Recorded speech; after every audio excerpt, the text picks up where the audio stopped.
आप जो कुछ भी करना चाहते हैं, आप खुद को अपने अंदर खुशी और स्पष्टता के क्षण तक लाएं। उस क्षण आप जो निर्णय ले, चाहे आप मर भी जाएं, आपको वही करना चाहिए। जब भी आपकी भावनाओं में उतार चढ़ाव आता है, आपका मन कई चीजें कहता है, ये महत्वपूर्ण नहीं है। वो आज एक बात कहता है, सुबह एक बात, शाम को कुछ और।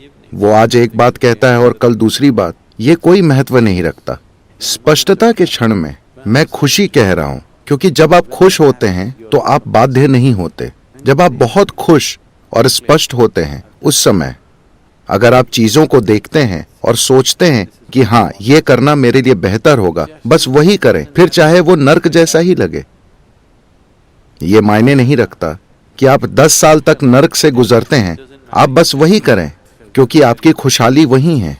जब आप बाध्यता के अलग अलग स्तरों पर होते हैं, उस समय अगर आप निर्णय लें कि किधर मुड़ना है, तो आप अंतहीन रूप से खो जाएंगे। ये इस बारे में नहीं है कि आप क्या कर रहे हैं, बस आप उसे दृढ़ता के साथ कर रहे हैं।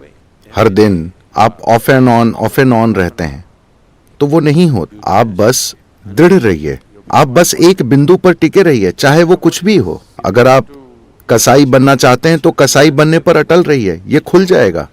एक क्षण के लिए भी ढुलमुल मत बनिए। आपने स्पष्टता और खुशी के क्षण में जो निर्णय लिया है, बस उस पर टिके रहिए, जरा सा भी हिले डुले बिना। उससे आपको कोई वंचित नहीं कर सकता। हर दिन जब आपके विचार और भावनाएं इधर उधर उड़ते रहते हैं, आप अपना मन बदलते रहते हैं, आप गोल गोल घूमते रहेंगे, अंतहीन रूप से गोल गोल घूमते रहेंगे। क्योंकि जो अक्सर दिशा बदलता है, साफ है कि उसे कहीं भी जाने में दिलचस्पी नहीं है, है ना? ये दुनिया गोल है, इसलिए आप किस दिशा में जाते हैं ये मायने नहीं रखता। जब तक कि आप दिशा बदले बिना चलते रहते हैं, आप सफर को पूरा करेंगे, आप यात्रा पूरी करेंगे, है ना? अगर आप अपनी दिशा बदलते हैं तो ये आपको एक अनंत, हमेशा खोए रहने की एक अंतहीन स्थिति में डाल देगा। तो अगर आप वहां होना चाहते हैं, वहां रहिए, कोई समस्या नहीं है। आप यहां होना चाहते हैं, यहां रहिए। रोज रोज अपना मन मत बदलिए, सुबह एक और शाम को दूसरी ओर। आप अपने लिए और अपने आसपास हर किसी के लिए एक यातना है। जो लगातार अपना मन बदलता रहता है, वे अपने और अपने आसपास हर किसी के लिए एक यातना है ना? अभी आप सोच रहे हैं कि कल मैं अपना योग करूं, सुबह 5 बजे सुनते हैं। मैं रोज उसे सुनता हूं, मुझे नहीं पता कि आप में से कितने लोग उसे सुनते हैं। जैसे ही वो डोंग होता है, शायद हमें ड्रम बजाना चाहिए। फिर आपका शरीर कहता है, भाड़ में जाए ये योग, मैं बस ये चाहता हूं। वो बदलता रहता है, प्राथमिकताएं बदलती रहती हैं। जीने का एक और तरीका है, जहां आपके जीवन की सबसे बड़ी खुशियां, आपके जीवन के सबसे बड़े सुख ऐसे लगेंगे जैसे एक चींटी के सुख की तरह लगेंगे। ये जीव इसमें सक्षम है। जब बात शरीर और दिमाग की आती है, तो हम सभी अलग रूप में सक्षम हैं। 2 शरीर बराबर सक्षम नहीं होते, नहीं 2 दिमाग बराबर सक्षम होते हैं। लेकिन जब इस जीव की बात आती है, तो हर जीव बराबर सक्षम है अपने भीतर अस्तित्व को समेटने में। वैज्ञानिक कहते हैं कि यह लगातार फैल रहा है, उसे कैसे समेटना है। यही सारी सुंदरता है, जो अंतहीन है, शाश्वत है, जो असीम है और जो लगातार फैल रहा है, उसे इस जीव में समेटा जा सकता है। इस मामले में 2 जीव अलग अलग क्षमतावान नहीं होते, हर जीव बराबर सक्षम होता है। ऐसा इसलिए नहीं होता क्योंकि आप दिशा बदलते रहते हैं। जब भी आपको एक छोटा सा कोना मिलता है जो आरामदेह है, आप वहीं रहने की कोशिश करते हैं। इस सभ्य होने की कोशिश ने आध्यात्मिक प्रक्रिया को बहुत बड़ा नुकसान पहुंचाया है। ये जरूरी नहीं है, मगर मैं कहना चाहूंगा, क्योंकि अगर आप नोमैड होते, आप नोमैड का मतलब जानते हैं? इसका मतलब है कि आप मैड नहीं हैं। तो कौन नोमैड नहीं है? जो मैड है। जो मैड यानी पागल है, वो टिक जाता है।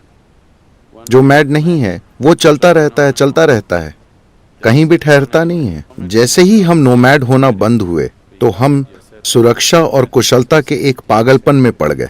चाहे वो शारीरिक हो, मनोवैज्ञानिक हो या भावनात्मक, हम हमेशा उस कोने की तलाश में रहते हैं जहां हम आराम से सो सकें। और एक बार आपको वो कोना मिल जाता है और वो बहुत बढ़िया और आरामदेह हो जाता है, तो आपके अंदर बाहर निकलने और फिर से यात्रा करने की हिम्मत नहीं होती।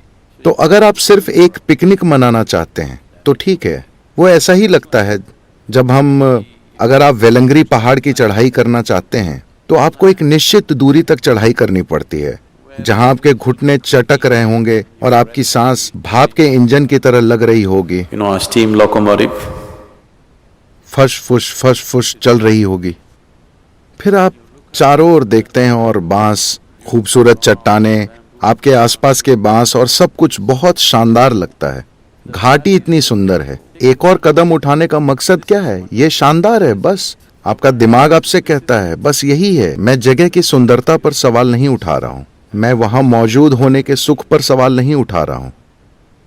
मगर अभी ये तर्क आया है, ये नया तर्क आपके अंदर आया है सिर्फ इसलिए क्योंकि आपके फेफड़े एक स्टीम इंजन की तरह काम कर रहे हैं और आपके पैर एक जंग लगी बैलगाड़ी की तरह आवाज कर रहे हैं। तो नया तर्क आएगा। क्या आप देखते हैं कि हर बार आप जिन अलग अलग स्थितियों में पड़ते हैं, सुविधा या असुविधा की अलग अलग अवस्थाओं में पड़ते हैं, तो आप एक नया तर्क गढ़ लेते हैं? क्या आपने इस पर ध्यान दिया है?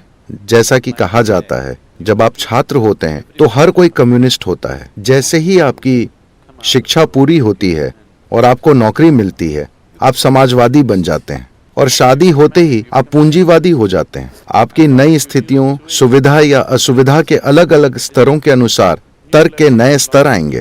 तो ऐसा होता रहता है। इसलिए स्पष्टता और खुशी के एक क्षण में जब आप वहां मौजूद होते हैं, आप किसी चीज को देखते हैं जिसमें आपको अपना कल्याण दिखता है, आप उस पर डटे रहिए। कल आपको वो भयानक लगे, कोई फर्क नहीं पड़ता, आप उस पर डटे रहिए। वो नर्क जैसा महसूस हो, आप उस पर डटे रहिए। यही खुशहाली है। अगर आप दिशा बदलते रहेंगे तो कहीं नहीं पहुंचेंगे।